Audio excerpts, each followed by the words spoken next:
Welcome to Rustbuster's installation guide for Dodge's 2003 to 2012 Ram 2500 and 3500. Before you begin, if you are uncomfortable performing any of these procedures, we strongly suggest seeking a qualified professional. Make sure you have all required tools and utilities. Follow all manufacturer safety precautions. Step 1. Disconnect the vehicle's battery. Inspect for fire hazards such as leaking fuel lines or engine components. Repair or remove any hazards before starting.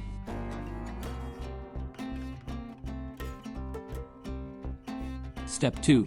Remove the rear bumper, hitch receiver, brackets, and any wiring or lines blocking the work area. Step 3. Measure 6 5/16 inches from the rear of the frame. Cut off the frame end and grind the cut smooth. Drill holes within the last 6 inches of the remaining rail that will be plug welded once the frame end is in place. Step 4. Paint the inner sleeve of the frame end with rust protectant. We recommend our Rustbuster Rust Converter and Primer spray paint. Step 5. Slide the frame end into the frame rail and tap it snugly in place using a hammer or mallet.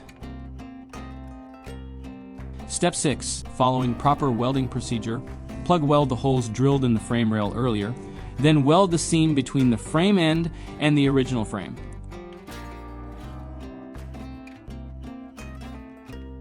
Step 7. Paint the exposed raw metal on the frame end with rust protectant.